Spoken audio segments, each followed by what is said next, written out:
going on soon, and then we have an event with President Biden, and that's going to All right, folks, welcome. Good morning, good evening, good afternoon, depending on where you're at. White Thank you House so much Press for joining us here at Secretary, Golden State Times. White House Press Secretary Kate Let me know if everything is running smoothly We have time because to take YouTube has been giving me a little bit of problems right out of the gate. We have the foreign and now correspondent, and in front, White House he's from India, live and he does foreign corresponding news. He is the one that they get the information from.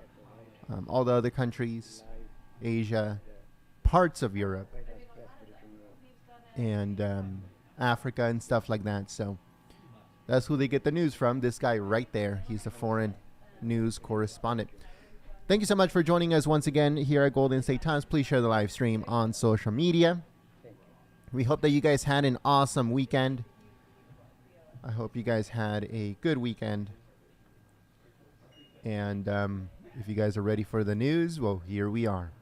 So there's a lot of stuff going on in the news right now. As you guys know, there's a big debate in Arizona as the governor does not want to endorse, and the Republican Party of Arizona does not want to endorse Carrie Lake. I don't know if that's her name. I have always said on social media that she's a joke candidate. She's never, her candidacy was never something serious because it really wasn't. But the GOP establishment now is making sure that it isn't. There might be some supporters out there of Carrie Lake, and, because of the stuff that she says.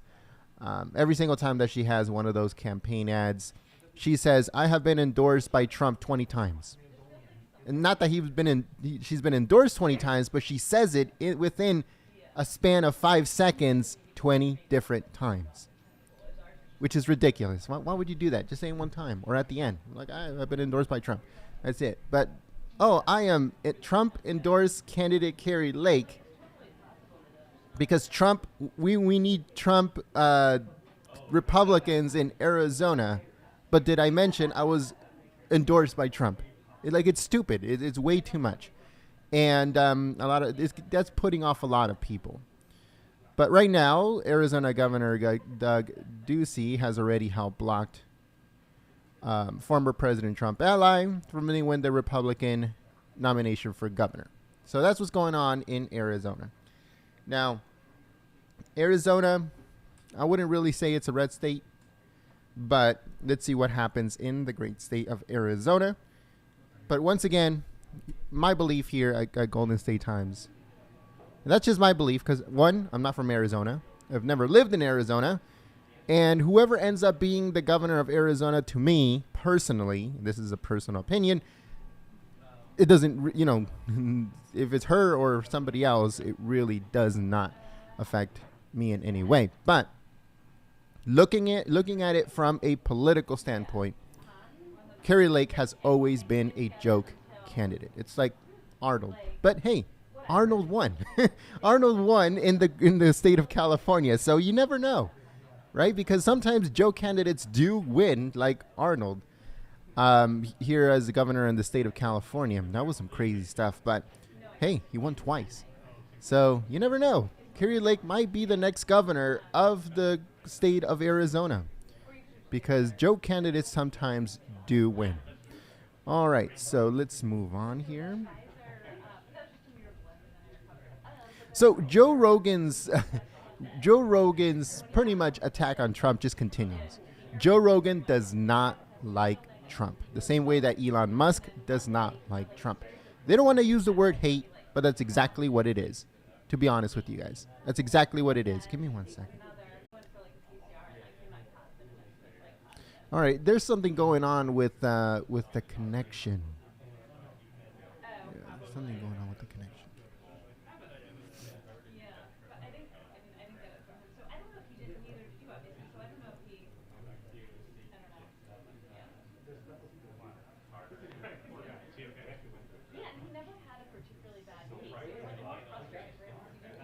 All right, give me a second, folks. There's something going on with the stupid connection. I'm trying to figure out what the heck is going on. I don't know if it's the computer. I don't know if it's the actual connection from YouTube. I'm not sure. But I'm trying to figure it out. I'm going to switch it over. Give me a second.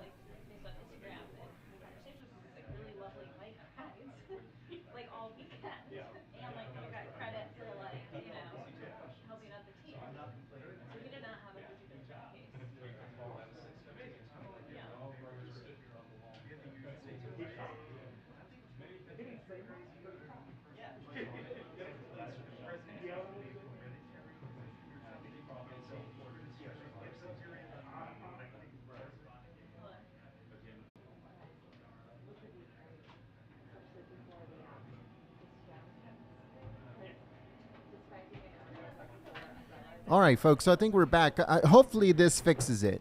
If this doesn't fix it, then we're going to have to switch to another computer, and that's going to take a minute. But hopefully this fixes it. Sometimes when you open up the streaming thing, it doesn't work. Or if the computer is running slow, it will screw up the streaming service. It's sometimes it's a pain. But most of the time, it's been working pretty well. Now, I think it's finally working. It's not skipping or anything anymore. Hopefully it stays that way. That way we can continue with the news of the day. There's not that many reporters in the room right now. The room is pretty empty. But yeah, so like I was saying, no, it's not working. Hold on, guys. Hold on. Nope, it's not definitely not working.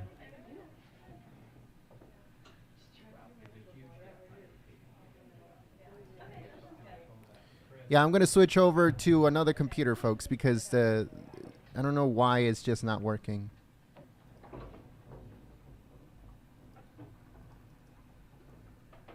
All right, give me a minute. Give me a minute. It just keeps dropping the frames.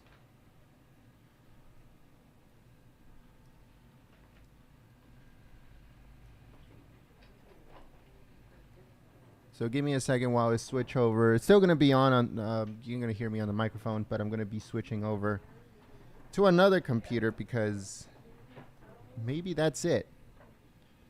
Maybe it's a computer issue. Or it could be a YouTube issue. It could be a streaming issue. I have no idea. All right, here we go.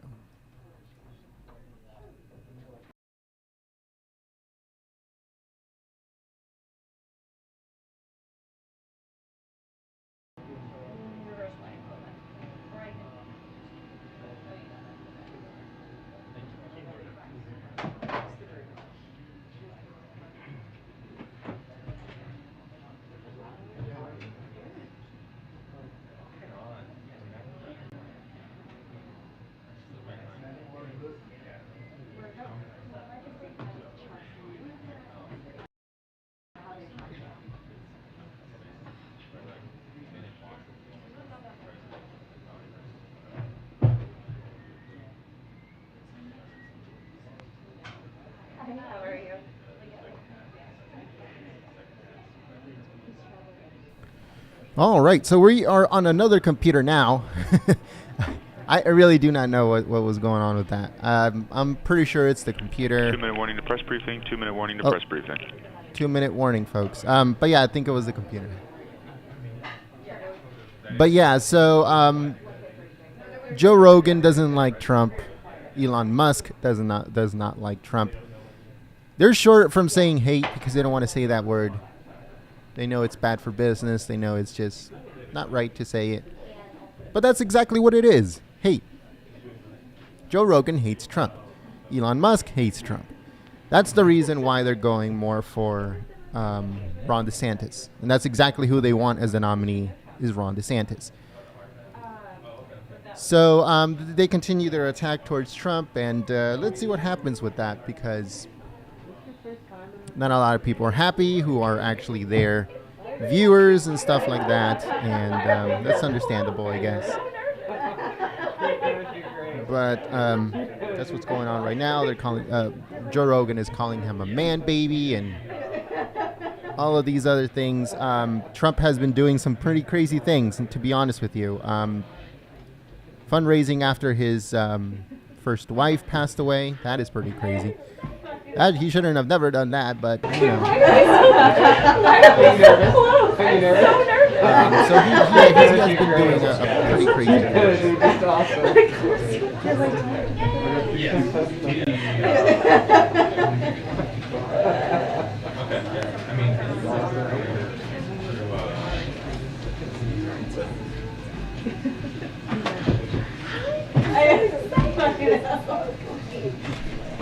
All right, folks, so she's coming out literally right now.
Hello, good afternoon, everybody. Jared Bernstein, member of the Council of Economic Advisors, back to the briefing room. Jared is here to talk about the strong economic progress we're making and the enormous opportunities Congress has ahead to continue that progress. We're really glad to have him here again. And Jared, I welcome you back to the podium. Well, thank you so much. All right. An opening statement, after which I'll take questions. President Biden, who grew up in a family where the price of gas was a kitchen table issue, has elevated easing price pressures as his top economic priority. We economists think of this in terms of inflation, inflationary expectations, interest rate changes, a vast array of complicated concepts and measurements. But the fact is that it comes down to affordability and the need among American households for a bit of breathing room in making ends meet. Therefore, we're very happy to report that the current drop in the price of gas, down 50 cents per gallon over the past 34 days, is one of the fastest decline in retail gas prices in a decade. At current prices, the average American driver will spend about $25 per month less on gasoline than they would have if prices had stayed at their June peak. Economy-wide, that means American drivers are saving around $190 million each day from lower gas prices. And since gasoline prices affect the prices of other goods and services through transportation costs, food is a good example, both households that drive and households that don't yield some benefit from lower gasoline prices. Now, the decline in retail gas price is not a daily blip. The chart behind me shows that gasoline prices have declined every single day for the past 34 days. Just yesterday, we witnessed the largest single-day decline in national gas prices since 2008. As we all know, in contrast to the, quote, law of one price they teach in Econ 101, gas prices vary from place to place. But according to an industry analyst, around 20,000 gas stations across over 30 states are now charging less than $4 per gallon. Now, we know this is a volatile market. That's one reason we're highlighting a trend here and not a blip. But if you look at the about $20 decline in the price of oil since early June, as well as the drop in, that's on the next chart, as well as the drop in the wholesale gas price, we think it's reasonable to expect more gas stations to lower their prices in response to lower input costs, and thus, barring unforeseen market disruptions, to see average prices fall below $4 per gallon in more places in coming weeks. While there's a lot that goes into setting the global oil and gas price, the historic actions taken by President Biden to address the impact of Putin's invasion of Ukraine have helped and continue to help to increase the global supply of oil and therefore are in the mix of factors driving down the price. Because the president's announcement on releasing 180 million barrels from our strategic petroleum reserve and another 60 million from our global partners was back in March, I suspect there are people who forget about this critically important intervention in energy markets. But this action is very much in play in today's market, currently releasing a record 1 million barrels of oil per day on average, and 84 million barrels so far. These releases have had an outsized effect at a time when the market is especially tight. In fact, as one leading oil market analyst put it, quote, "The U.S. has become the world's oil barrel of last resort, single-handedly keeping prices in the energy market from exploding even higher by selling a large chunk of its strategic petroleum reserve," end quote. Two further points before we take your questions. As gas prices are coming down, our labor market, which is where working-age families get most of their income, remains historically very strong. Job gains continue to come in at historically high levels. Private sector employment has surpassed its prior peak, and the jobless rate has been at 3.6%, just about its pre-pandemic level, for 4 months in a row. As someone who has carefully tracked labor market recoveries for decades, I assure you that this one is already in the record books for the speed of its recovery, and there's no question that the American Rescue Plan, with its shots in arms and checks in pockets, helped to achieve that goal. Finally, while the lower gas price creates some much-needed breathing room, American households need a lot more.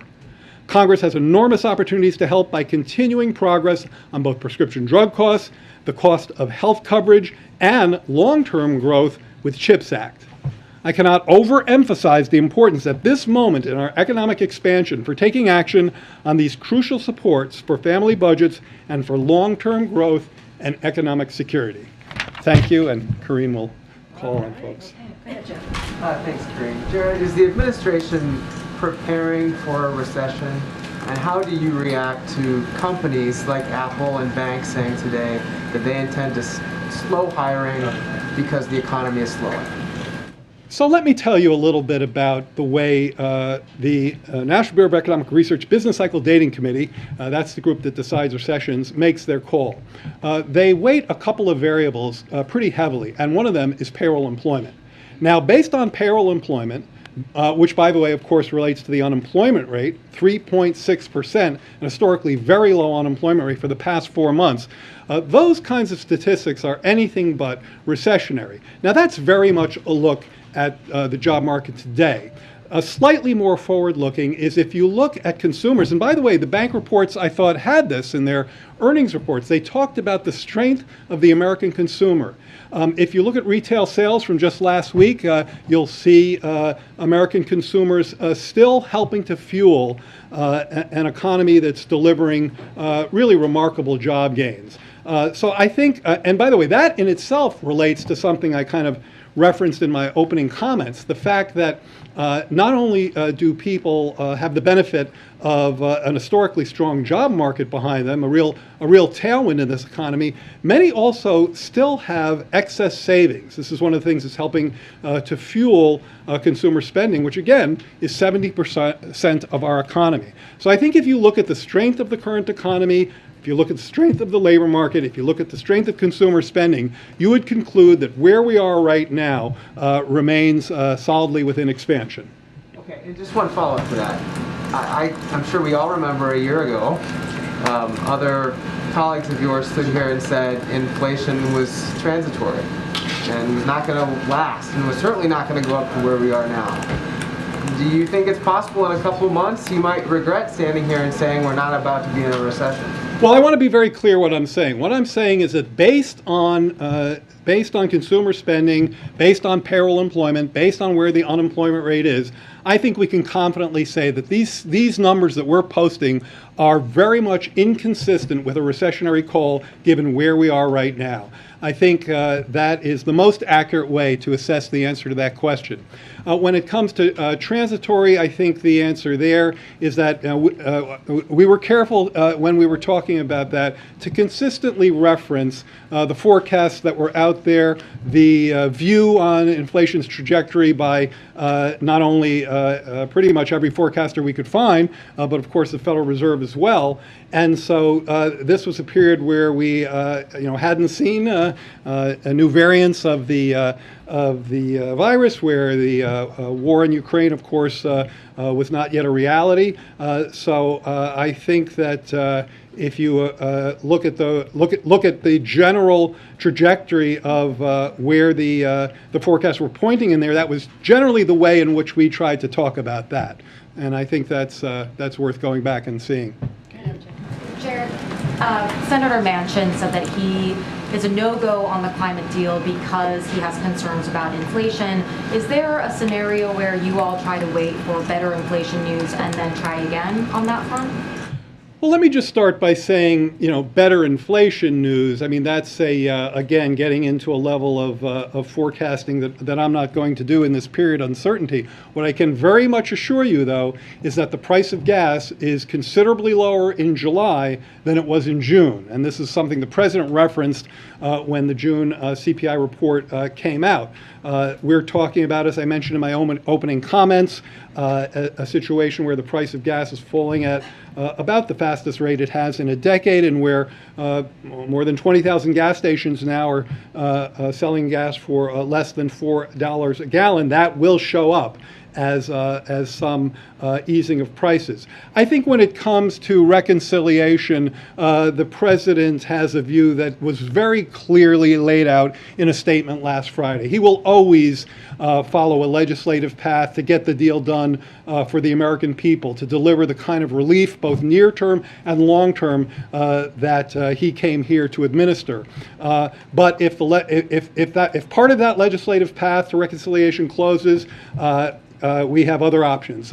We can certainly pursue reconciliation with two critically important policies: lowering the cost of prescription drugs and lowering the cost of health insurance premiums to folks who get that from the exchanges. Particularly on those are both really important. Let me say a couple words about them. When you're talking about the exchanges, you're talking about 13 million people who are looking at a potential increase in their average premiums of $800 a year. Now, the Center on Budget, where I used to work, did a calculation showing that for a couple 60 years old with $45,000, so not rolling in dough exactly, failing to extend these enhanced premiums would raise their premium cost by $1,900. Now let's talk about prescription drugs for a second. Presidents from both parties have long tried to accomplish this critically important measure to stop prohibiting Medicare from competing in the market, to lower drug prices for our seniors. Now, I think you have to ask yourself why it is that in other countries, people pay 2 to 3 times less than we do for the same drugs. The same pill costs 2 to 3 times more here than it does there. The relief that we could deliver to our seniors from allowing prescription drugs to compete, as the president has stressed, is not just essential for their living standards and their well-being. It is a way to actually ease inflationary pressures. So this is a very clear choice of whether you stand with Big Pharma or whether you stand with American seniors in the Medicare program, which, by the way, will be $100 billion better off over 10 years if we can achieve this in reconciliation. Now, the Democrats appear to be aligned on that, and that along with the premium coverage would be an absolutely huge win for reconciliation. Following up on Jeff's question about transitory inflation, I'm curious what made the White House realize that the phrase was inaccurate and also politically problematic? I think it has to do with the, I'm going to use economics, with the periodicity, which is, see, this is why you do a better job than I do. I think it has to do with the ambiguity about the length of that word. is what it has to do with. I think it has to do with the ambiguity about the length of that word. Some people hear transitory and they're going to think weeks and months. Others hear transitory, particularly probably economists who are used to the broader ups and downs of cycles and think longer periods. And I think the lack of specificity about the cadence that was implied by that word, the temporal cadence implied by that word, led to a level of ambiguity that wasn't serving the debate very well. What about just the second part about politically problematic? Was that something you were hearing from voters, seeing show up in polls, that language was hurting the president? I think that when it comes to politically problematic, you've heard the president say in recent days that the inflation is unacceptably high, and that bringing it down is his absolute #1 domestic priority. And I think that is all you need to know in terms of what he is dispatching his economics team to do in that front. Now, I also think, and let's not lose this because I think it's really important today. This is what I tried to focus in on my comments at the top. Is that his actions, this is not just forward-looking. It is, but it's not just forward-looking. Actions he has taken thus far are providing real relief to the American people, okay? His release of oil from the strategic reserves, his increase in E15 ethanol, these are not the only reasons that the price is behaving as you saw in those charts. But they are in the mix. The president's actions taken thus far are helping to provide real relief, real breathing room for the American consumers at the pump. So this is not just an aspirational a goal of this president. This is something he and his team are actively working on. Good. In the back. Thank you, sir. I have 2 questions. The first quick one is, I guess, does the council have an estimate for how much the administration's regulatory changes have combated or contributed to regulation, to inflation thus far?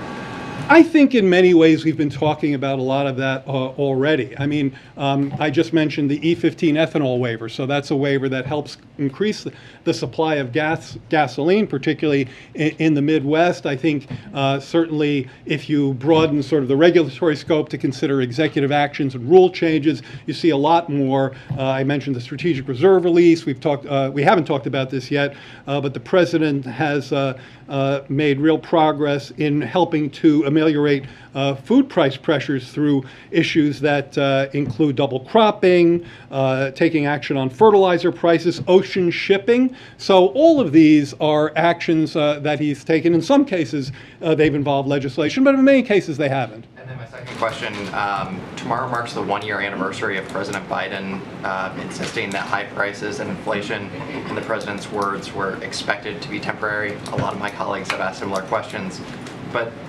I'm wondering how much faith can the American public put in future White House assessments about the economy, about inflation, after they saw that inflation number increase month after month and before the Russian invasion? Well, let me say 2 things. First of all, I tried to answer as fulsomely as I could some of that part of that question earlier.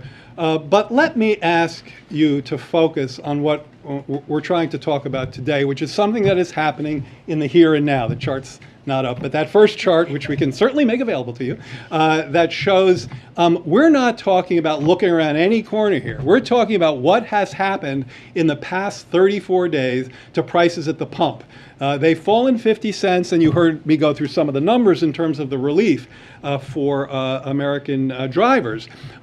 At the same time, we are not stopping there, okay? This is nothing close to a victory lap because we have much more to do to achieve the president's agenda of helping families get some breathing room in this tough environment, which is characterized by, of course, such highly elevated prices. Now, if you can help people with prescription drugs that cost 2 to 3 times less in other countries for the same pill, if you can help a 60-year-old couple with a $45,000 income not have to pay another $1,900 to get their insurance coverage, you are accomplishing the president's goals. Now, to do that, we need Congress to align and work with us. And Democrats, many Democrats are there when it comes to prescription drugs. This is something that President Trump said he wanted to achieve. And he didn't get there. This president is pushing hard to achieve that goal. One last point on this.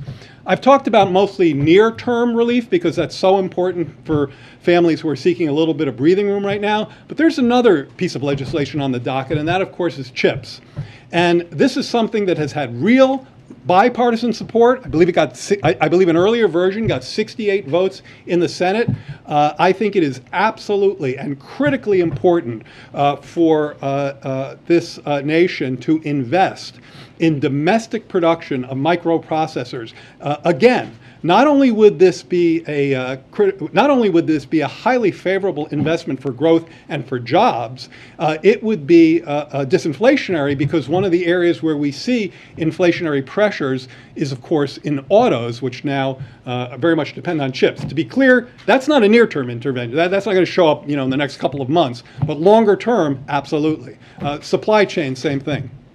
Having it both ways, Jared, because when the gas prices go up, it's got nothing to do with the president. When we see some decline, you want him to get the credit. Look, I think that there's no both-way thinking here at all. I think that there has been a consistent, I think, pressure on this White House to try to do everything it could to ameliorate inflationary pressures, and the president has reacted from the beginning, talking about how this was such an important priority to alleviate these pressures on behalf of the American people. So what did he do? He put his head down and got to work and got us to work to do everything we could to achieve that goal. He then presided over the largest historical release of barrels of oil from the Strategic Reserve, 180 million barrels. Then he talked to global partners to get them to kick in another 60 million. It was Putin's fault. When they're coming down, he gets the credit. Yeah, I very much disagree with that framing. I think what's happening here is a president who is working tirelessly to address the largest constraint, probably the toughest constraint facing American households right now, the budgetary impacts of these elevated prices. And we're showing you here today some real results, partially that partially derive from concrete efforts he's taken. With the different economic data releases we've seen, they aren't really consistent with each other. So out of all the choices of indicators, what does the administration see as the most important indicators for how the economy? That's a great question. So there is no most important indicator. At the CEA, yeah, a group of it. So at the CEA, we just look at all of them. And I think where I would take your question is that we don't give all of them. It's sort of like I was talking to this gentleman before about the different weights that economists put on these variables when we're trying to assess the conditions of the business cycle. I think this is particularly relevant in the area of GDP. So in terms of real GDP, if you look at consumer spending and business investment, you actually see some very solid numbers. And these are some of the numbers, particularly consumer spending, retail sales, consumer spending, personal income, taking out transfers. These are some of the measures that the Business Cycle Dating Committee look at. And so we're looking at them too. And if you get under the hood of the GDP report from the Q1, we'll certainly be getting under that same hood in Q2. One of the things you see is consistently strong consumer spending. Now, consumer spending is 70% of our economy. That's actually uniquely high. In Europe, it's about 55. In China, it's about 45. So, I could tell you stories about my family and some of the orders that I've seen come in from our own consumer preferences. This is a very acquisitive nation when you compare our consumer spending shares to other countries. So when you're looking at an economy with a 70% consumer spending share, and then you look at a labor market, which is, of course, as I said in my comments, which is, of course, where most working people get their income, it's from the labor market, and you look at the level of elevated savings, which, again, has the fingerprints of the rescue plan on it, you get a sense of what we're looking at in terms of economic indicators that continue to fuel pretty robust consumer spending. And that's an important, I think, element of the current economy. So quick one on student loan debt and cancellation. Does the White House have any concern that canceling any amount of student loan debt will further aggravate inflation? And what kind of a status update can you give us on the president's deliberations on that? I'm not going to get ahead of the president and give you any kind of a status update. What I will say are things that I myself have said, and NEC Director Brian Deese has said, that if you think about the inflationary implications of student debt relief, and you think that we think broadly speaking that those effects would essentially neutralize. Thanks. Jared, you said over the weekend that the president is going to look to enact his climate agenda with or without Congress. But realistically, how much of it can he enact without Congress, especially now that the Supreme Court has tied his hands to some degree when it comes to emissions regulations at the EPA? I think realistically, there is a lot he can do, and there is a lot he will do. The president will aggressively fight to attack climate change because he knows it's one of the reasons he's here, and it is absolutely core to transitioning from where we are to where we need to be. Now, I think I've given you a fulsome sense today of that both of the sides of that transition are important. Affordability at the pump, yes, but we also have to plot a path to clean energy.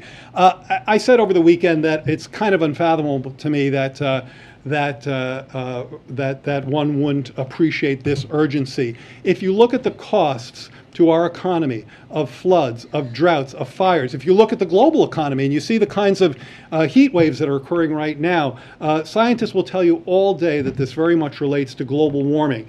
You're talking about something like $120 billion a year in cost to our economy. If you think about the geopolitical costs occurring when a Russian plutocrat weaponizes energy and fossil fuels and funds this unjust aggression against Ukraine with it, you get another sense of just how important it is to intervene. And this all comes from conversations we've had with the president. That's how urgent this is. Now, you asked what can he do. Let me start by telling you a little bit about what he has done. He has taken unprecedented action already to tackle the climate crisis. He's invoked and this is non-legislative, he's invoked the Defense Production Act to make more clean energy in America. He's jump-started the offshore wind industry. He has set the strongest emissions standards ever. And it is our firm belief that he can and will continue to do so if the legislative path is closed to him. But he will also pursue that path as well. And that this is how important and urgent it is to him. So then why do you think that, you just laid out the costs of inaction? Clearly, Senator Manchin believed that the cost of action was too high in the face of high inflation. Why do you think you weren't able to convince him that the cost of doing nothing would be higher? I just don't have a great answer to that question. I mean, I think what we can do, and I hope I've been a little bit convincing here in my conversation, but I've worked for Joe Biden for a long time, and I found him to be profoundly convincing in this area. And he's someone who's been in the Senate for decades, so it's not like he grew up in a world where climate change and global warming were the top of the agenda, but his understanding of that, his a deep appreciation of the urgency of what I've just described of you is as high as I've been stressing in my comments today. So I find, I personally, and I think lots of other people, or 81 million people who voted for him, find him extremely convincing on this. And when he says, when Fighting Joe Biden says he's going to keep fighting for this issue, I think we should all believe him. Two more. Go ahead, Franco. Hey, thanks, Jared. You talked earlier about the importance of the prescription drugs efforts, but you also kind of took a sigh of deep breath when asking the inability to convince Manchin on climate change. I mean, how is the reduced or the smaller reconciliation package? I mean, does the White House feel that's a defeat, and if not, how not so? Not even close. I mean, the accomplishing the prescription drug agenda that the president has been talking about and underscoring since before the campaign. I was his chief economist when he was the vice president low these many years ago, and he was talking about the importance of it back then. I remember briefing him on these points about how prescription drugs are 2 to 3 times more expensive here, how we could save Medicare $100 billion over 10 years by injecting competition into this space.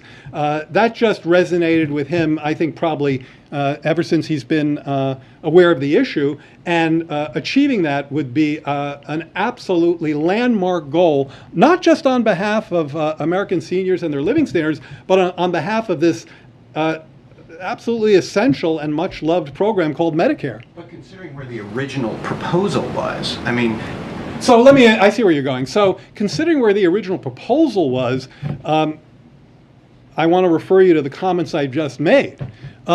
Sure, this president will always try to pursue a legislative path to get the best deal for the people who sent him up here to do just that. But if that path closes, he will find another path, and he'll keep working on the legislative path. Joe Biden is someone who's been pulling legislative rabbits out of hats for 3 or 4 decades now, and he's going to continue to do so. So whatever paths are open to us, we will take. When those paths are closed, we're going to find other paths. That's how important this agenda is. Go ahead, Jim.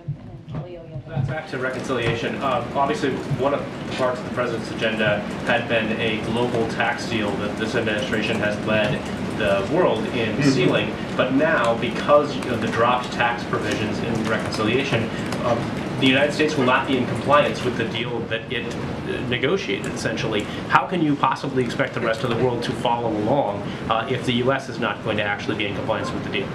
So let me say a few things about that, kind of warming up to the answer, because I want to just give a little bit of a runway. First of all, I do want to give a real shout out to Secretary Yellen, who's worked very hard in this space and has accomplished a lot in terms of working with our global partners. And I think one of the things you got when Joe Biden came to the White House is a president who was going to re-engage with global partners in a way that delivered the progress we've made thus far. I also want to say something about this idea that has come up in some recent discussions that somehow increasing taxes leads to higher inflation. It's hard for me to even put the phrase together because I think it's really the other way. When you increase taxes, particularly on those particularly on those at the highest incomes. So you're not talking about people who are liquidity constrained, for whom inflation is nearly the problem that it is for middle or lower income people. When you're talking about tax increases for those at the top of the income scale, this is deficit reducing, and reducing the deficit is disinflationary, not inflationary. By the way, just a side note here. I was just looking at some of these numbers in my preparation for the shows I did yesterday. The budget deficit has come down 77% in this fiscal year, in the 9 months of this fiscal year, from October 21 through June 22. That's the largest decline on record over that part of a fiscal year. And I know some people say, well, that's all just spending coming off of the rescue plan. In fact, spending is down. Spending is down. I think I have these numbers right. Yeah, spending is down 18%. Receipts, tax receipts, are up 26%. I'll put these later out on my blog today. Econ Jared 46. I'm going to put these out. So I have these. I'm pretty sure I'm remembering them correctly. Yeah, I'll get back to that in a second. So deficit reduction is disinflationary, and tax increases, fit into that. Now, in terms of the global tax deal, there's a lot of moving parts going on with that right now, Jim. The president remains fully committed to this. The Treasury Secretary fully committed to this. We have a staff that's worked on this intensely for month after month after month, and it is any rumors of its demise are hugely premature. Kelly, the last question. I have one quick follow-up and then one question. On the issue right off the bat that Jeff asked about preparing for a recession, understanding that you made it clear that you don't see those factors, how important is it for you to give the president guidance on what could trigger a recession so that he can take action? And then secondly, what have you learned from your national security colleagues about what came out of Saudi Arabia and how that might affect gas prices and your expectations on what OPEC and others might do in a few weeks. In a few weeks is what the president had said. Let me start with the second part of your question. We saw Saudi Arabia say it would work to increase its capacity for oil production, and I'd refer you to them for more information on that. Remember, they're a key member, of course, of the OPEC cartel, and as the president said, we welcomed their decision, OPEC's decision, to increase production by 50% above what was planned for July and August. So that's already in the mix. Now, in terms of keeping the president abreast of these issues, one of the things we do at CEA, I don't know how this is one of the ways we spend a lot of our time, and I suspect folks know about it, but just so you know, is that every economic report that we get, we write up and we put it in the president's book. Industrial production, GDP, jobs, inflation, every retail sales. We and particularly Chair Cecilia Rouse of the CEA are in very close contact with the president and the senior staff, always updating him on economic conditions. So there's nothing I've told you today that he doesn't know. And so in terms of his preparation for the potential of a recession, he's getting advised on that on a day-to-day basis. He is getting full information, just as I hope I've given you today, on current economic conditions and anything we can see around the corner. Okay, thank you so much, Thank you. Jared. Thank you for your time. My pleasure. We kept you long. Thank you. Thank you, sir. Thanks. All right, come back anytime. Okay. I forgot to. Right? I agree. I agree. And welcome back to everyone who traveled with us to the Middle East. Okay, I have one thing at the top, and then we'll get going. So I want to call out a few reports from over the weekend that illustrate exactly what we are talking about when we say the impacts of the court's decisions are devastating, extreme, and threaten women's lives. This is the court decisions on Dobbs that came down almost 3 weeks ago. These reports also pull back the curtain on what some elected Republicans officials are trying to do by taking away your rights, taking away freedoms, and taking away privacy. First, before Texas extreme abortion law took effect, it was reported that one woman there received a standard procedure for a first trimester miscarriage. But after the extreme law, it was reported that when she had another first trimester miscarriage, the same hospital wouldn't perform the same standard procedure. Instead, they sent her home. They told her to return to the hospital only if her bleeding was so excessive it filled the diaper more than once an hour. This is outrageous. Now, another report we're hearing, Republicans in Congress, more than 100 of whom have already said they're in favor of a nationwide abortion ban, are being urged by extremist groups to focus on instituting such a ban at the federal level. So I want to repeat that again. A ban at the federal level, not just state by state. So this would criminalize doctors and other healthcare providers who provide abortions in every state across the country. It's becoming clearer by the day that congressional Republicans want to strip away rights, starting with a nationwide abortion ban and moving on to marriage equality and contraception. With that, I welcome you to your first time in the APC, right? All right. So go ahead. A couple quick questions on the Saudi trip, and I'm wondering if the president believes that the trip was a success and worth the criticism that he faced domestically. And also, following up a little bit on Kelly's question, when precisely will Americans start to see tangible benefits coming from the trip? Is it the next OPEC Plus meeting? The president did seem to indicate something in the coming weeks. So just going back to starting with your last question first, and Jared basically touched on this, which is we have to remember in early June, OPEC Plus, which is Saudi Arabia clearly chairs OPEC Plus, made that announcement that we welcomed about increasing their production 50% in July and August. The conversations that the president had in Saudi Arabia in the bilateral meeting that he actually read out, as you all all know, in a press conference that same Friday in Jeddah.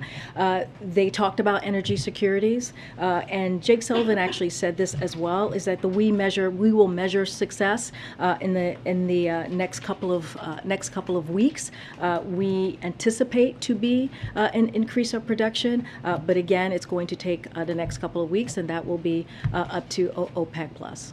And also, the president has talked obviously a lot about his support for a free and independent media, and so I'm wondering why the U.S. press did not get access to that greeting between President Biden and the Crown Prince, and we had to rely on Saudi state media for the images of that fist bump. So first thing, because I do want to touch, you asked me another question about what we believe got done. So let me just read off a couple of things there, and I'll get to your most recent question there.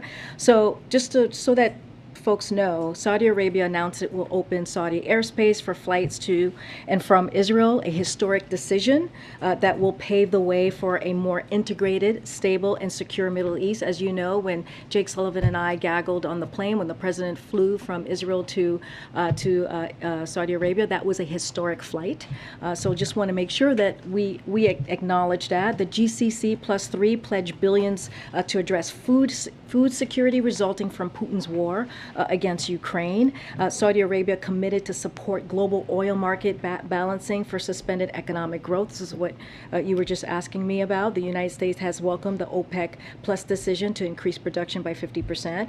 On the climate crisis, which was also part of the agenda, we're collectively investing hundreds of billions of dollars in clean energy initiatives, increasing our climate ambition, and working together to diversify supply chains and invest in critical infrastructure. And we're doing everything possible to extend and strengthen the UN mediated truce in Yemen, which is the first one in 7 years, where 70,000 Americans work and live.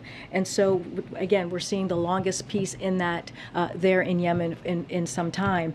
To your first question, look, as you know, we do everything that we possibly can when we go to a host country to make sure that you all have access, that there is transparency, which is why you heard from the president directly, and he held a press conference that Friday in Jeddah, as I just mentioned, so that he can read out himself what occurred in the ballot, and also you all were able to ask questions. Sometimes it is not perfect, we understand that, but we want you to know we do everything that we can to make sure that you all have access. We did that with the ballot by having a pool spray at the top, and other meetings as well. So we do our best. We want to make sure, again, that you guys hear from the president directly. You get to see what is occurring in some of these meetings that are happening, and we will continue to make sure that we make that a priority as we continue to do our travels. Okay. Thanks, Karine. Does the president, now that he's back from Saudi Arabia, does the president still believe that Saudi Arabia and the Crown Prince should be considered a pariah, or did this trip change his view about that? So, as you heard from the president again on Friday, he made very clear that he made his views very clear to the Crown Prince on that during that ballot meeting, and he even said it would be inconsistent, right, for a president of the United States not to speak of our values, not to talk about human rights, and it would be inconsistent, to be quite frank, of Joe Biden not to do that. So he was very clear about where he stood about Jamal Khashoggi's death, murder. He mentioned it from the start of their meeting, and when it comes to his comments stand. He has been pretty clear about that, about where he stands on the comments that he made during the campaign.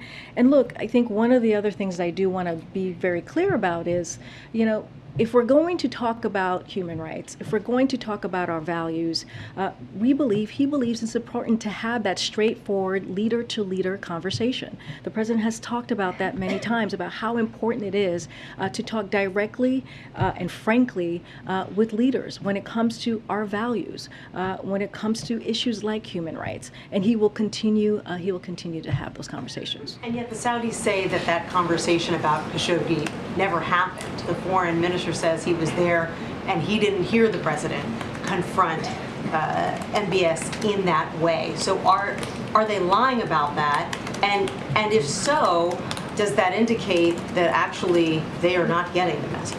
So I'll say this: the president was asked this question, and he spoke to it directly. And I do believe that if anyone telling you differently about what the president said, they weren't listening to the president himself when he was asked that question, when he spoke about how he brought up the death of Jamal Khashoggi. So I'll leave it to what the president said when he was asked directly most recently about that. Thanks, Karine. On the Uvalde school shooting, was the president briefed on the findings by the Texas state legislators investigating the law enforcement response to the report that was just released? So he's aware of the report. I will say this: it is devastating. The report, it adds and frankly unacceptable. The report that came out I believe just yesterday. It adds on more questions to how law enforcement reacted, their role on that day, on that tragic day. As you all know, we've mentioned this before, and you heard from the Department of Justice.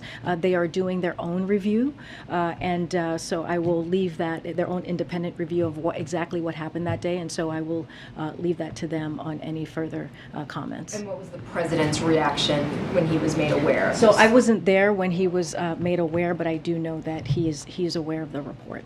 And on oil and gas prices, Jared Bernstein came out to highlight these prices being down, but many industry analysts think that this could be just a temporary reprieve, that these prices could very well be going up again, maybe even in the fall. Oil was trading above $100 today. How concerned is the administration that oil and gas prices could be on the upswing again in the short term? So, look, the president is going to continue to do everything that he can to make sure that the American public continues to get that little bit of relief. Look, what we're seeing here today, what we're seeing in the last 34 days, and that 50 cents, now we're seeing 50 cents on average per gallon that has come down. We see in 30 states across the country, we see we see gas at $3.99. Like Jared said, we're not doing a victory lap, but this is important. This is important to note that the work that we have done, the work that we will continue to do, is going to give relief, $25 a month to American families. We're talking about nurses, we're talking about teachers, we're talking about firefighters. This is going to have a real impact on their lives. And so, look, what we're looking at is what we're seeing currently, what we're seeing at this moment, and I think it's important to lift that up. And again, the 1 million barrels a day from the Strategic Petroleum, a historic action by the president, the 240 million barrels that the president was able to get leaders to do, the ethanol 15, which is the homegrown biofuels, which helped lower gas prices across in gas stations across the country. All of these actions are important. Now, do we need to do more as we talk about inflation, as we talk about the elevated number that we're seeing in inflation? Yes, that's why the president's going to continue to work with Congress to make sure that we're lowering costs for the American families, like prescription drugs, for example. And if we are able to do that, we are on the cusp, as Jared was saying, to really winning against one of the wealthiest special interest groups, which is Big Pharma. All of these things are important to note. And again, we're just going to continue doing the work, but also we want to highlight what has occurred these past 34 days. Go ahead, Jeff. What is the White House's strategy now for engaging with Senator Manchin going forward? So as we like to say here, we're not going to negotiate in public. The president and Senator Manchin have a very close relationship. We will continue to have the conversations that we have been having with him for the past 18 months on a different variety of issues. But again, not going to negotiate in public. But we do want to lift up what's about to happen, what we're on the cusp of doing with the reconciliation bill is going to impact tens of millions of Americans' lives, and that matters as we're looking at healthcare. When it comes to climate change, you saw the president's statement just recently. If Senate doesn't act on that and doesn't take action on climate, he has a contingency plan, which is using his executive authority to make sure that we take on climate change in a way that's going to be effective. I don't have anything to read out to you on that particular action, but again, we're not going to negotiate from here, and we're going to just continue to make sure that we deliver for the American public. Do you feel like Senator Manchin led the White House on with regard to climate? Again, I'm not going to negotiate in public here. I'm not going to lean in or give any pull back the curtain on private conversations. We are prepared to act if need be, if Senate is not able to include the climate provisions that we have discussed.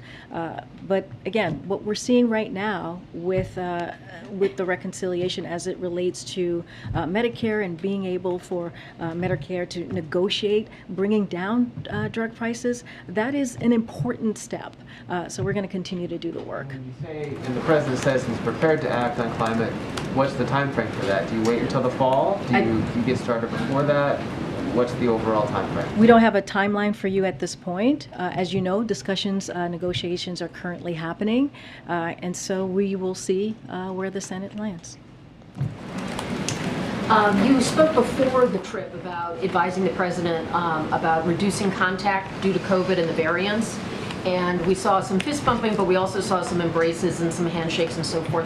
So just for record-keeping purposes, has the president had a negative test since he returned home? So that's a good question. I would have to check with our team. As you know, he gets regularly tested as the advice from his doctor. So he has a regular cadence that his doctor decides on. We did provide on the gaggle last week. I provided that he had tested negative on his right before heading out to the Middle East, and then we sent out a pool note as we were going to Saudi Arabia because there were testing requirements, and he had tested negative then. I will work to get that information for you. Since we don't see him in public today. And the First Lady of Ukraine is coming and has a schedule for a visit with Dr. Biden. Do you expect the president will drop in on that? So I don't have any more details to share with you. I know she's meeting with Secretary Blinken today. She's meeting, this is the First Lady of Ukraine, is also going to be meeting with Administrator Power once we have more information on our side on what the schedule looks like this week. And if that includes her, we will certainly share that. Karina, thank you. I'll come to you after. Just following up on something the Vice President said today, does the President agree with her that the recent Supreme Court decision on abortion access is similar to slavery? I have not seen her comments. I would like to see her comments for myself Her comment before. was, we know at NAACP that our country has a history of claiming ownership over human bodies. And today, extremist so-called leaders are criminalizing doctors and punishing women from making healthcare decisions for themselves. Well, she is correct. Today's decisions are criminalizing doctors and essentially taking the rights away from women, taking the freedom away from women, really taking away people's privacy. That does matter, and that is important. Slavery, so the president agrees. For me, I appreciate you reading out what she said. I need to actually see exactly what was said and in what complete context. That's what I need to do as a spokesperson for the administration. But I will say that second part of what you just said, the Vice President is actually right. I just at the top, I just laid out what women are going through in this country because of an extreme decision that SCOTUS made. Because of what they did, it is going to upend and change the lives of women across the country. And we now have to to be mindful about contraception. We have to be mindful about marriage equality, because they have made it really clear. Extreme Republicans, ultra MAGA Republicans have made it clear that that is what they're going after next. So Okay, that does matter. And then following up about this comment that the Saudis say did not happen, but the president says did happen. Did you personally hear the president raise the issue of Khashoggi's murder with MBS? I trust the president. He made those comments, as you heard directly from him during the press conference, and he said at the top of the meeting he mentioned Jamal Khashoggi, and so you did not hear him say that. I'm just saying to you that the president himself, I was not in the meeting to answer that question, but the president himself said and laid out very clearly, and just to be clear, that press conference happened because he wanted to make sure that you all heard from him directly. That was the president's decision. He wanted to make sure that he read out what occurred in the bilateral meeting with the Saudi Arabia government. But so ultimately, we get back from this trip. There's no new peace talks in the Middle East. There's no new commitment to increase oil production in the Gulf. So what was the point of this trip? I just read out earlier, Peter, of all of the things that had occurred, some of the do-outs or some of the things that we were able to get done during this trip. Look, let's step back for a second and talk about what the president was trying to do on this trip.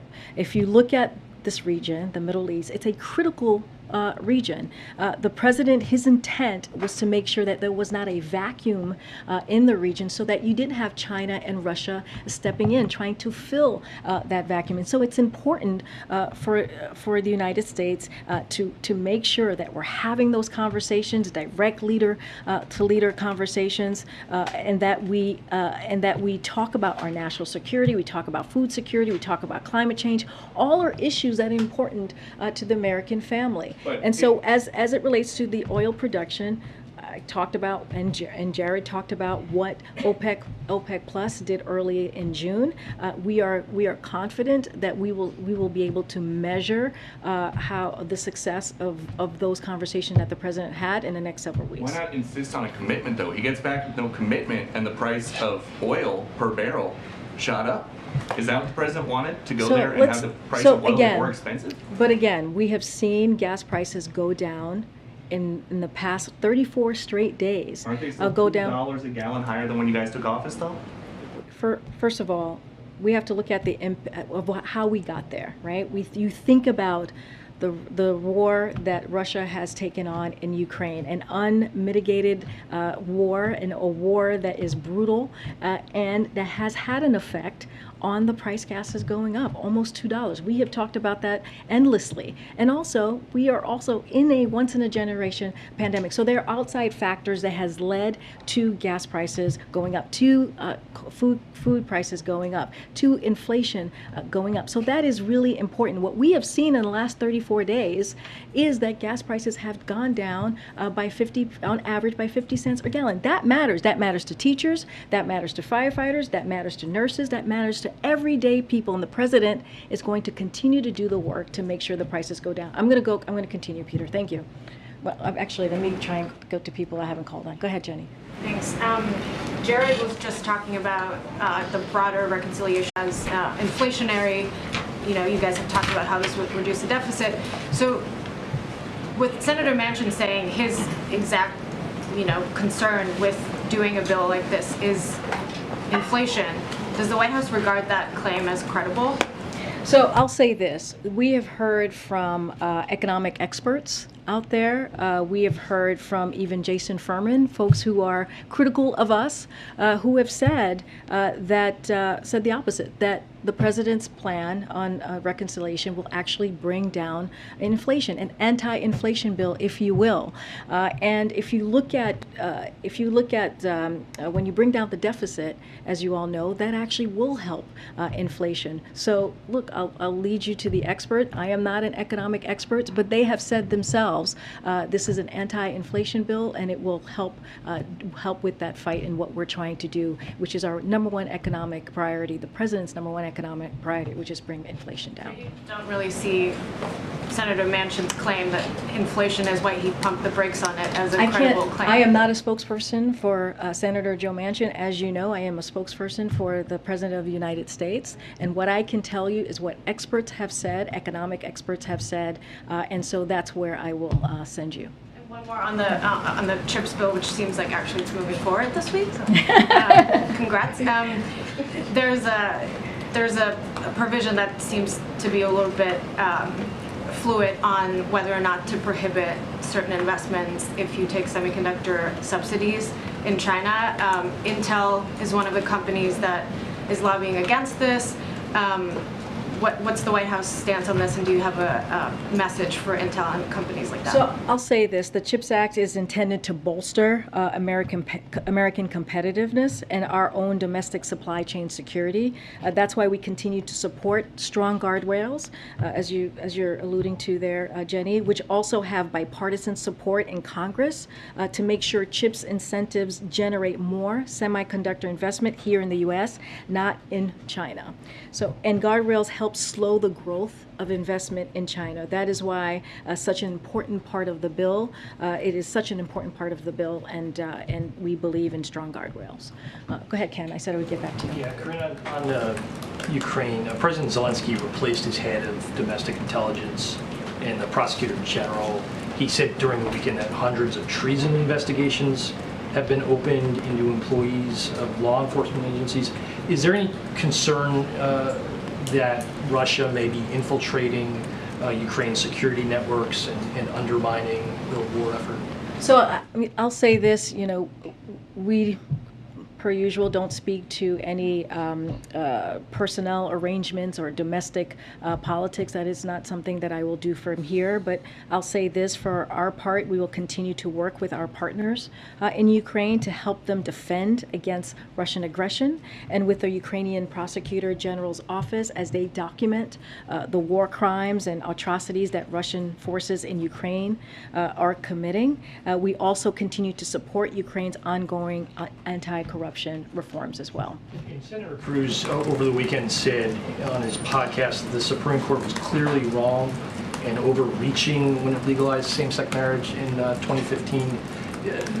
What is the White House view on that? Does that raise a lot of concerns? So it should raise concerns. As we know from the Dobbs decision, one of the things that we saw from Judge Thompson is that they're looking to go further, whether it's privacy, contraception, or marriage equality. Now, you all know that this president has supported marriage equality for some time. This is something that he believes in, and this is something that he will continue to fight for. Folks ahead and call on. Thanks, Karine. Did the president urge Saudi Arabia to stop purchasing oil from Russia? Because Saudi Arabia has actually doubled its Russian oil imports this quarter, which is, of course, helping Russia's cash flow. So I don't have anything to read out for you on that. As you know, at the G7, one of the conversations that came up when the president was there recently in Europe, in Germany specifically, was how to put a cap on Russia oil. That is a conversation that was started. It is continuing on the staff level, and that, as you know, will have an effect on the price of Russia's oil. And so we'll continue to have those discussions. Thanks. And you spoke earlier about the president's contingency plan regarding taking executive actions on climate. But do you believe the president can still keep the commitments he made to world leaders on reducing emissions through executive actions if Congress fails to act? So we're going to do everything that we can to make sure that we are taking action on the climate crisis. And so, again, the president has, I think Jared read this already, but just want to reiterate what he said. From day one, the president finalized regulations to rapidly phase out super pollutants. He jump-started the offshore and industry, and he set the strongest ever emission standard for cars and trucks. So this is something that is incredibly incredibly important to the president. He thinks it is urgent to act on the climate crisis, to take action, and that's why if Congress, Senate doesn't act on the climate component of reconciliation, he's ready to take use his executive authority. Let me see who I haven't called on. Go ahead. Thanks, Karine. Senator McConnell says President Biden planned to nominate Chad Meredith, an anti-abortion Federalist Society member, for Kentucky District Judge position as a, quote, personal friendship gesture. Why would the president do that when he's vowed that DOJ will do everything in their power to protect women's access to abortion? So what I'll say on that is that, as you heard from Rand Paul, he was not ready. He's not ready to move forward with the blue chip. Is that process in the Senate? And so we are not going to be nominating Chad Meredith. Was it initially a personal friendship gesture, as Senator McConnell said? That part of your comment is not something that I'm aware of. I'm just telling you where we are currently at this time. Generally speaking, why was the president planning to nominate Mr. Meredith in the first place, given that he has said that DOJ would do everything in its power to protect abortion access for women? Well, that doesn't change anything. DOJ is going to do everything in its power. You heard directly from the president about that. You heard he signed an executive order on what DOJ is going to do and and formalizing what DOJ is going to do and formalizing what HHS is going to do. That is something that the president is very much committed to, and certainly is not going to back away from that. He wants to make sure that women's rights are protected. Just talked about what could happen next, which is a national ban on abortion, which would be devastating for so many women across the country. We talked about what else Republicans are thinking about doing when it comes to contraception, when it comes to privacy, when it comes to marriage equality. And this is a very serious time, and we need to make sure that we are paying attention to what potentially could be happening next. And so, again, I don't have much more to add on your question. Okay. Thank you, Karine. Is the administration in touch with the authorities in Ghana? I know Ghana declared today their first ever outbreak of Marburg virus disease. Is the White House in touch with them? Say that last part, the what disease? Marburg is called Marburg. Okay, let me go back to the team and get more info for you on that. And then what's your strategy in reassuring the international community that yes, the president met with the killer of Saudi Arabia, but the U.S. remained committed in human rights? Well, so this is what I said earlier to someone who asked me. The president believes that it is important, as we are talking about human rights, as we are talking about American values, it is important to have those frank and direct conversations with leaders and be very, very clear on where we stand as a country. This is what the president, you heard directly from him when he held a press conference in Jeddah, as I've stated many times at this point, this afternoon. He made that very clear. He spoke directly, he spoke firmly, and that is a continuing conversation that he is going to have. Human rights issues come up frequently when he is meeting leader to leader. That will not stop, that will not end, and this is something that the president has been committed to for his entire career. Okay. On the same topic. Thanks, Karine. Just picking up on climate, you mentioned that there's no timeline on the administration taking action, but does the administration have an executive order or executive plans ready, or does there need to be a process to consult, to plan? I mean, how far along are you in the process? I mean, how have you been preparing for that? So I don't have a timeline for you at this time, is what I was trying to say. Look, I'm not going to comment on any specific action. I don't want to get ahead of the process, of the policy process, and certainly don't want to get ahead of the president. But the point that we are trying to make here is that he is committed to taking action on climate change, taking action on climate But right now, I just don't have anything to share at this point. How has the administration been in the process of preparing for this type of contingency? I'm not getting ahead of the policy process. One more. Can you just say when the president will announce his decision on China tariffs? Again, I don't have anything more to read out for you on China tariffs. Look, the way that it was handled by the last administration was it was bungled. If I'm going to be really honest here, it was not done in an effective way. China has not done their part, and so the president wants to make sure that his team is looking at every option, is looking at exactly how to move forward. We just don't have an announcement to share or anything to preview at this time. Just to go back to Senator Manchin and the energy provisions, he said on the radio on Friday that he didn't tell Senator Schumer that he was out on the energy and climate provisions, just that he wanted to see another month of inflation data. So if it's such a crisis that the president is bent on dealing with, the climate crisis, why not wait another month to see what the inflation data, which the administration thinks will be better, look like, and see if you can get Senator Manchin on board for legislation? Is the president effectively saying he doesn't believe that the odds are good of that happening if you waited an extra month? Right now, the Senate is still in talks. They're still negotiating, and so the president has put forth a contingency plan. If that climate change provision that we have been discussing is not in that Senate reconciliation plan, he will act. But right now, we're letting the negotiations happen.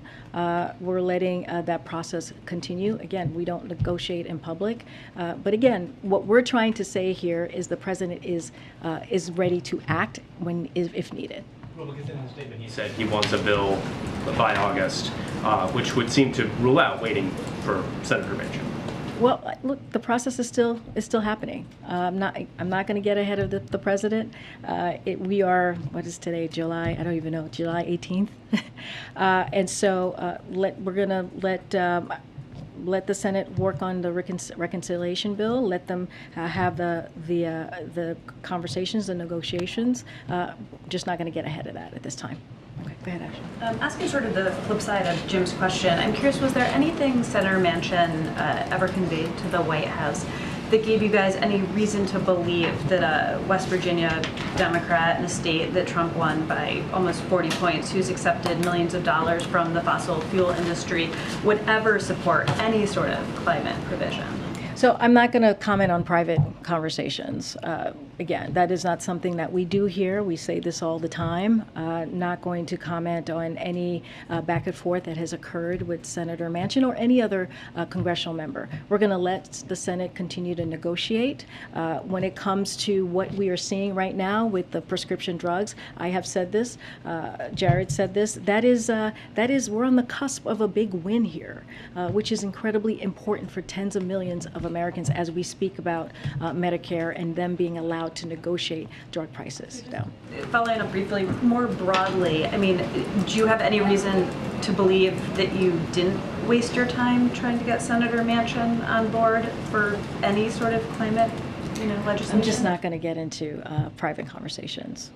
Okay. Go ahead. Thank you, Karine. I would like to ask about Moscow using energy as a weapon in Europe. There's a growing fear that Russia will not restore natural gas deliveries to Europe after its ongoing annual maintenance of Nord Stream 1, which could lead to serious crisis in Europe, to gas rationing.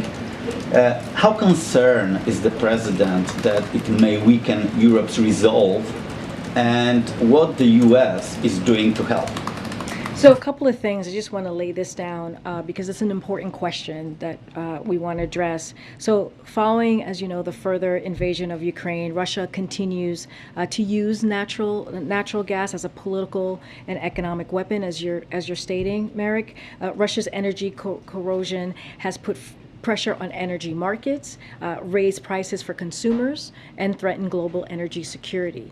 These actions only underscore the importance of the work both the United States and the European Commission are doing to end our reliance on Russian energy. President Biden formed a task force, as you all know, we've announced that here, on European energy security with EU President von der Leyen.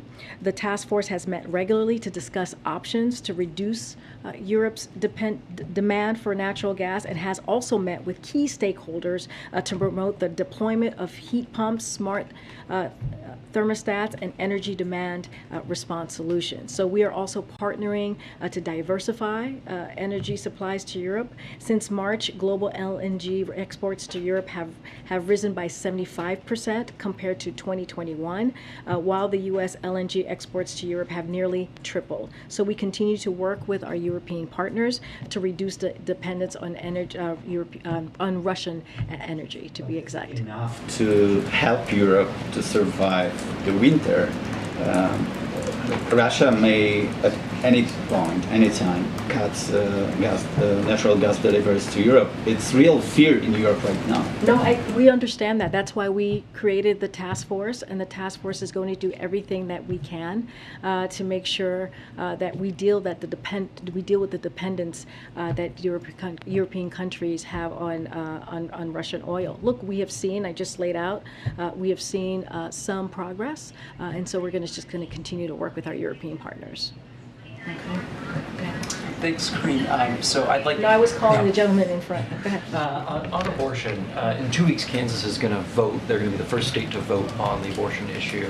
How much stake is the administration putting on the result of that election, given the fact that they're going to be deciding? So.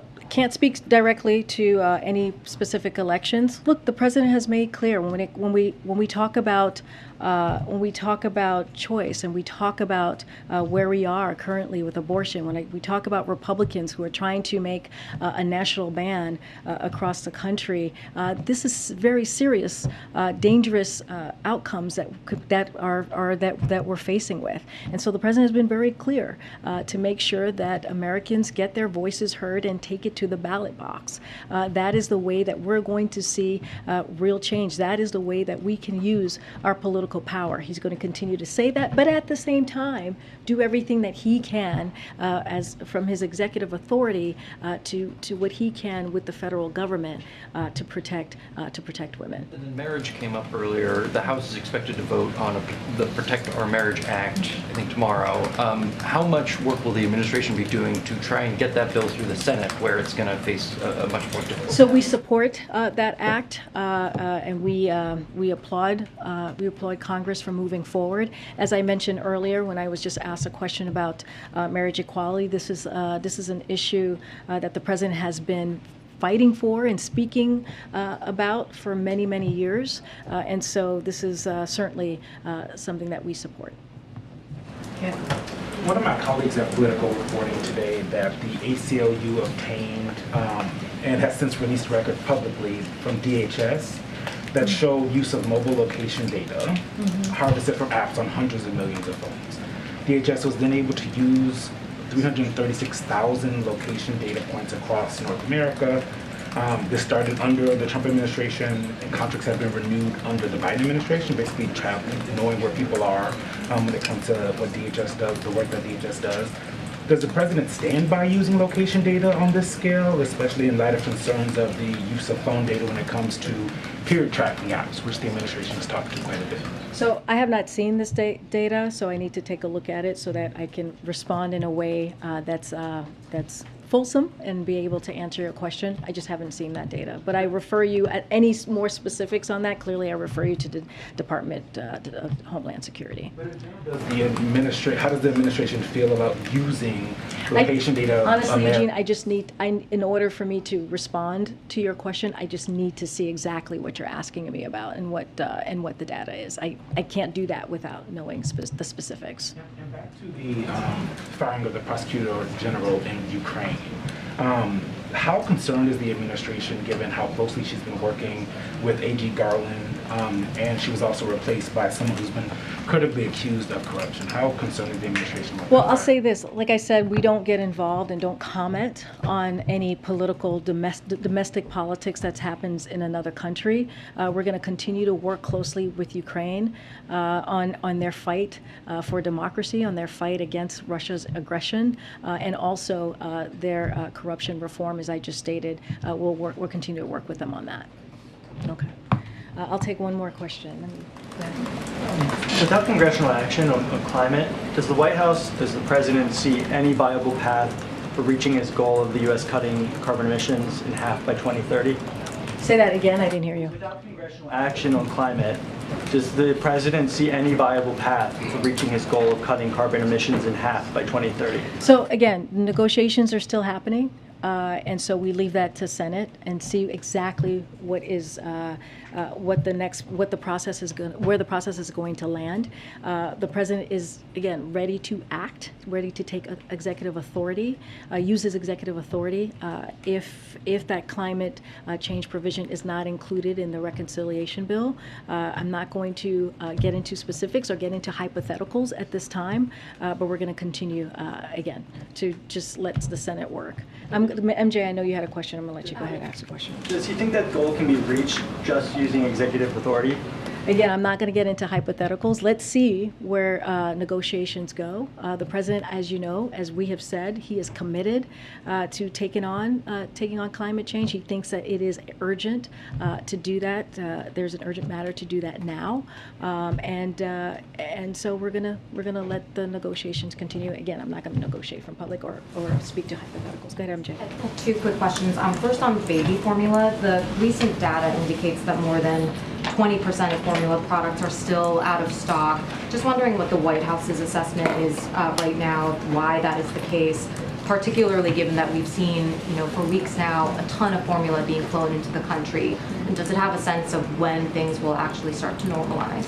So I'll say this, the federal government has worked in lockstep with private sector to ramp up domestic production and to increase the supply of safe infant formula, which we understand is incredibly critical for families across the country as they're trying to make sure that they're feeding their babies, their children, safe baby formula. This is what this is all about, safety, and that's our priority here, but also making sure that we're doing everything that we can to get that out.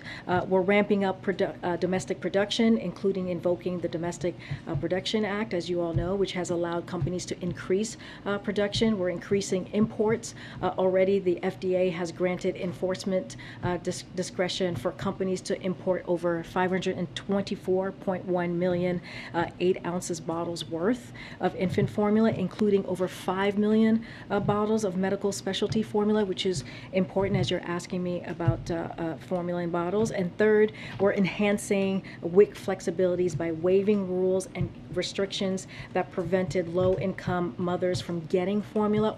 All 50 states have taken action, issuing more than 200 waivers. Look, this is a priority, continues to be a priority for us. We're going to do everything that we can to increase production, but again, we want to make sure that the safety is first. One more follow-up on the Saudi trip.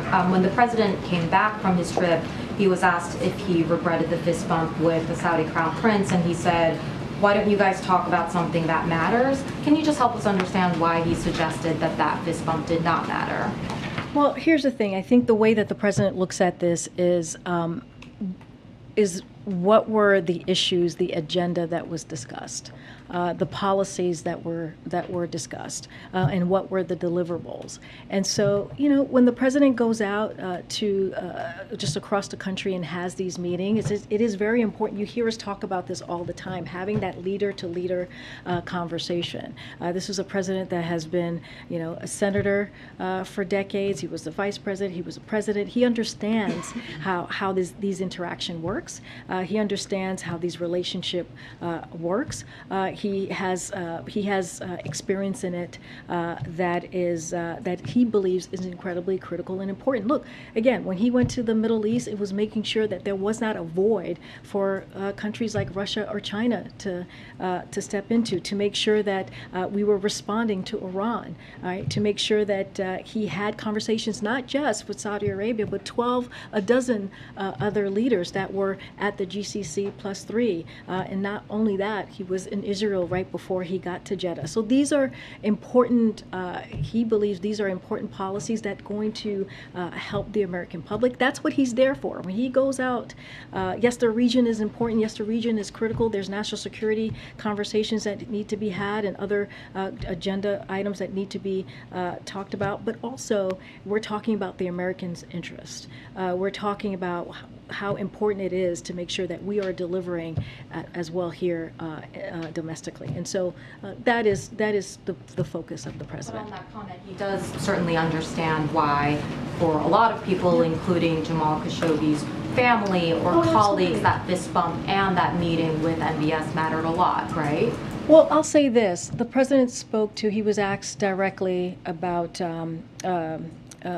Khashoggi's fiance, and our hearts go out to her, right? Our hearts go out to his family, of course, and to his colleagues. Of course, we understand the pain that everyone is going through. That's why when the president came into office, he released the Khashoggi report, something that the last administration did not do. This is a promise that he made to Congress. This was a promise that he made to the American people to do that. And he took it a step further to make sure that there was the Khashoggi ban, which deals with visa and travel. And that has been used more than 70 times. But we understand the pain that people are feeling. But he also wants to make sure that we're talking about the policy, that we're talking about the agenda, that we're talking about what occurred that is going to help the American public as well. All right. Thanks, everybody. I'll see you tomorrow. Thank you. Thanks, Karine.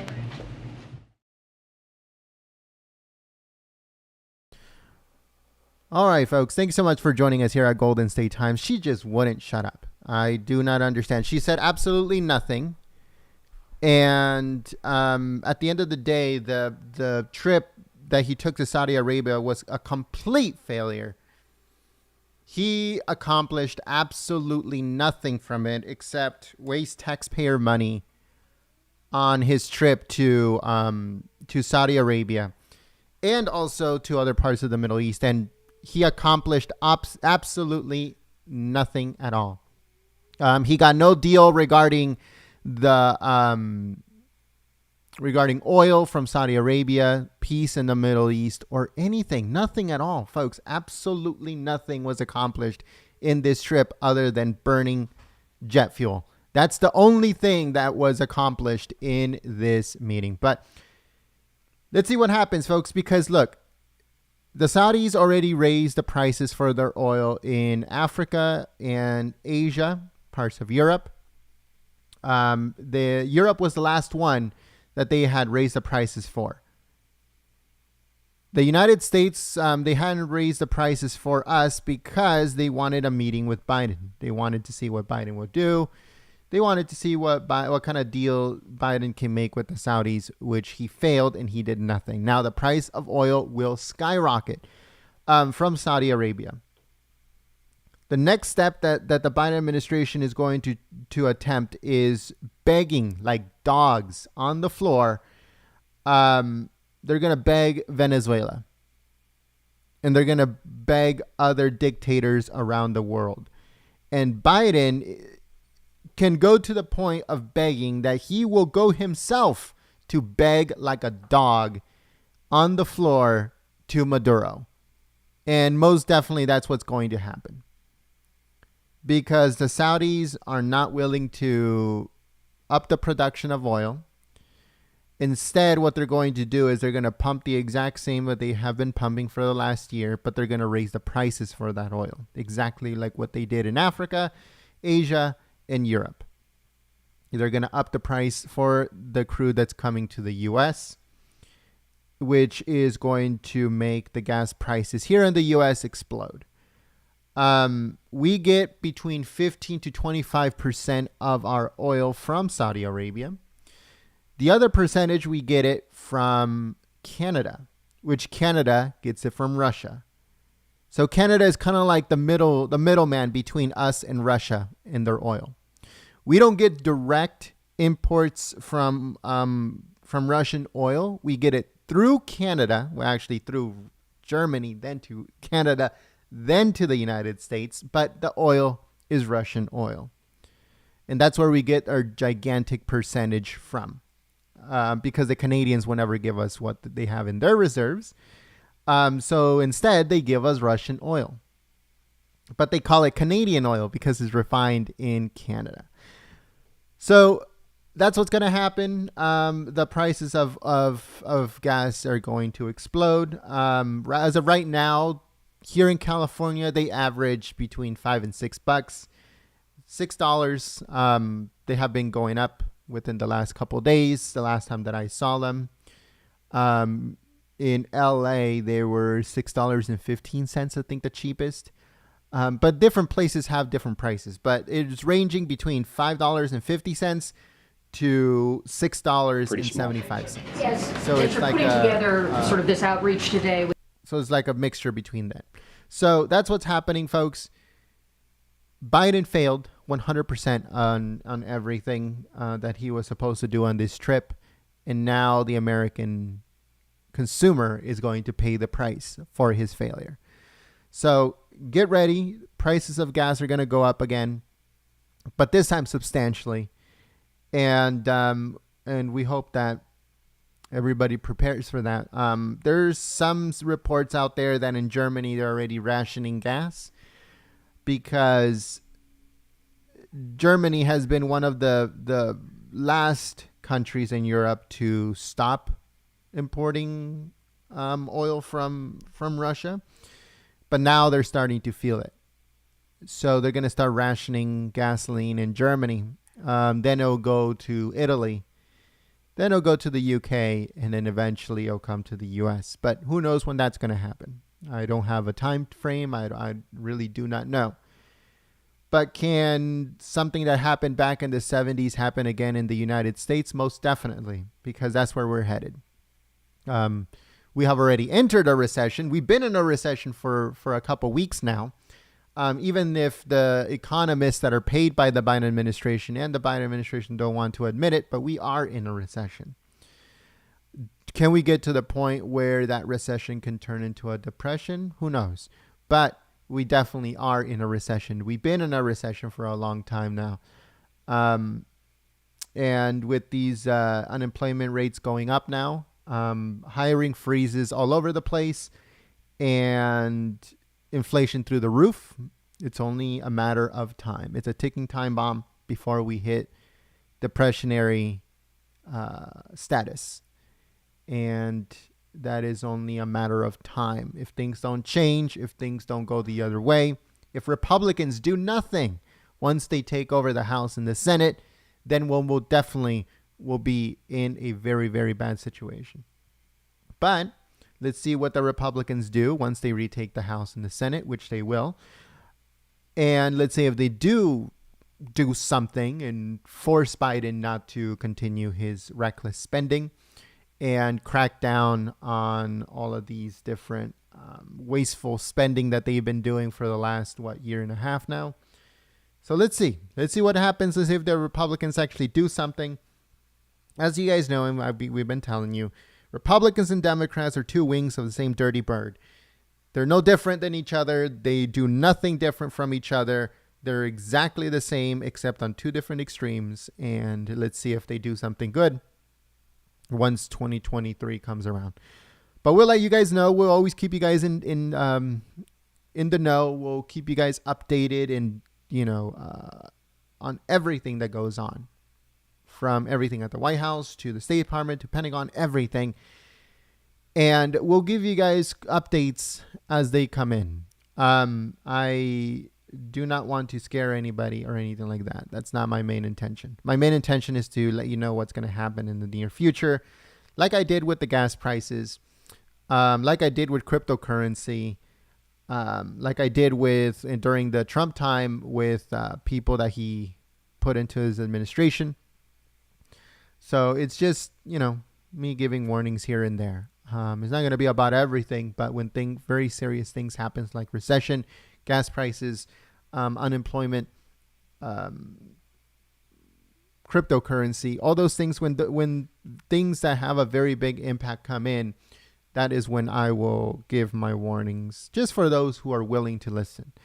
But I'll let you guys know everything that is happening. Visit our website, goldenstatetimes.com, to stay up to the second informed of everything. And also all of the live streams here on YouTube. So thank you so much, folks. Have a blessed rest of your day. God bless every single one of you guys. Don't never, ever, ever, ever forget, God is in control. Jesus is King of Kings. And when we believe in him, we shall not fear, ever. Never, ever fear. Always get closer and closer to God. And we'll see you guys on the next one. Thank you so much, folks. God bless.